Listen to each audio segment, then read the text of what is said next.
Ranggawarsita yang bernama lengkap Raden Ngabai Ranggawarsita lahir di Surakarta atau Solo, Jawa Tengah pada 15 Maret 1802. Ia meninggal dalam usia 71 tahun pada 24 Desember 1873. Ia merupakan pujangga besar budaya Jawa yang hidup di Kasunanan Surakarta, dan salah satu karya besarnya adalah Serat Kalatido. Serat Kalatido bukanlah ramalan seperti Jongko Joyoboyo, tetapi sebuah syair 12 bait berisi falsafah atau ajaran hidup Ranggawarsita. Kala berarti zaman dan tido adalah ragu. Kalatido berarti zaman penuh keraguan. Banyak yang memberi pengertian Kalatido adalah zaman edan, mengambil makna dari bait ketujuh Serat Kalatido, bait yang sangat populer yang berbunyi, amenangi zaman edan melu ngedan ora tahan yen tan melu anglakoni boya kedruman beja bejaning kang edan luwih bejo kang eling lan waspada. Zaman edan mempunyai sisi negatif dan sisi positif. Sisi negatif jelas merugikan manusia, namun sisi positifnya membuat mampu meningkatkan ketahanan diri dalam menghadapi zaman. Untuk menghadapinya dengan antara lain pasrah, sumeleh, wening, menep, nrimo, samadya, kasunyatan. Bait per bait Serat Kalatido penjelasannya adalah sebagai berikut. Pertama, analisis situasi. Makna dari bait pertama ini kurang lebih sebagai berikut. Keadaan negara yang demikian merosot karena tidak ada lagi yang memberi contoh.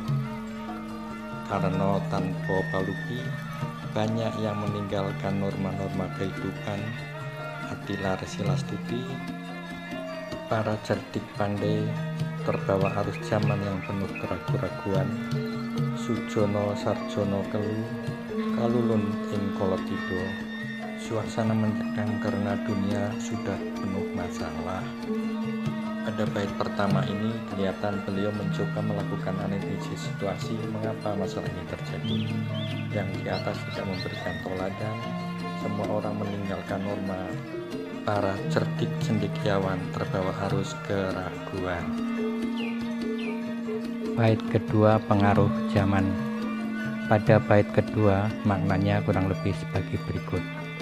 Sebenarnya baik raja, patih, pimpinan lainnya, dan para pemuka masyarakat semuanya baik, tetapi tidak menghasilkan kebaikan. Orondine tan dadi. Hal ini karena kekuatan zaman kala bendu.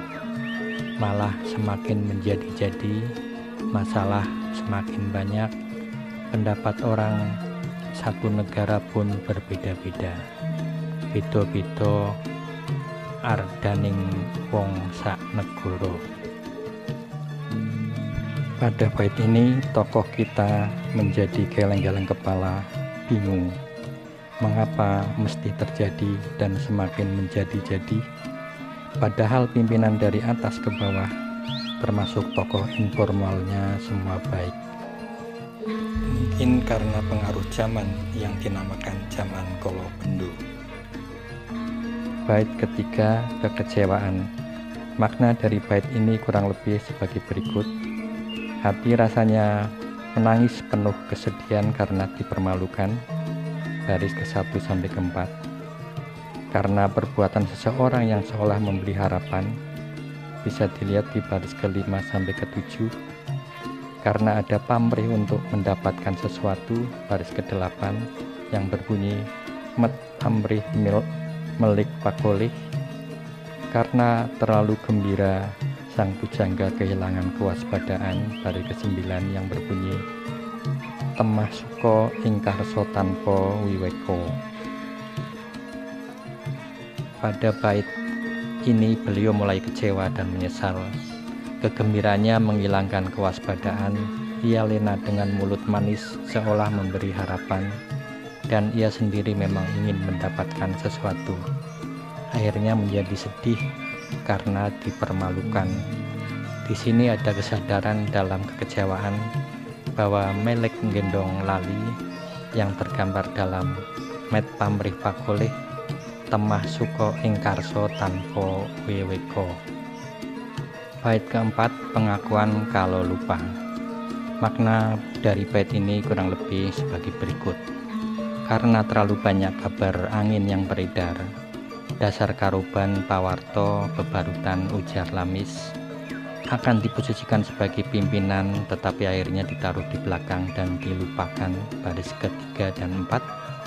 Sebenarnya kalau direnungkan, apa manfaatnya menjadi pimpinan kalau hanya menebar benih kesalahan, lebih-lebih bila disiram air lupa, hasilnya hanyalah berbunga kesalahan. Baris ke-5 sampai dengan ke-9. Pada bait ini Ranggawarsita mengungkapkan bahwa ia terlalu GR dengan kabar angin bahwa ia akan dijadikan pangarso atau pimpinan.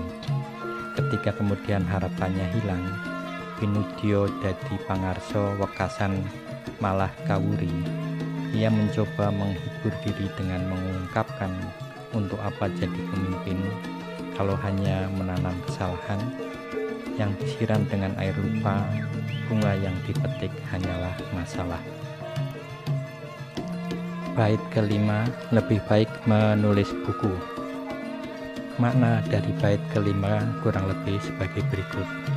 Menurut para ahli sastra, sebenarnya sudah ada peringatan bahwa di zaman yang penuh musibah ini, orang yang berbudi akan ditinggalkan.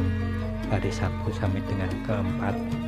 Demikian pula kalau kita perhatikan apa manfaatnya percaya pada desas-desus, lebih baik menulis kisah-kisah lama. Baris 5 sampai dengan 9. Pada bait ke-5 ini, Raden Ngabai Ranggawarsita mencoba mencari makna lain dari kehidupan dengan lebih banyak menulis cerita. Angurboyo angiket cariting kuno, sebuah pelarian mungkin, tetapi sekarang pun terjadi seperti itu, menulis buku. Bait ke-6, takdir. Makna dari bait ke-6 kurang lebih sebagai berikut. Kisah ini dapatnya dijadikan cermin dalam menimbang hal-hal yang baik dan yang buruk. Sebenarnya banyak kisah lama yang dapat dijadikan contoh mengenai masalah-masalah dalam kehidupan. Baris 1 sampai dengan 5. Setelah ketemu akhirnya bisa nrimo dan berserah diri pada kehendak takdir atas hal-hal elok yang terjadi. Baris 6 sampai dengan 9.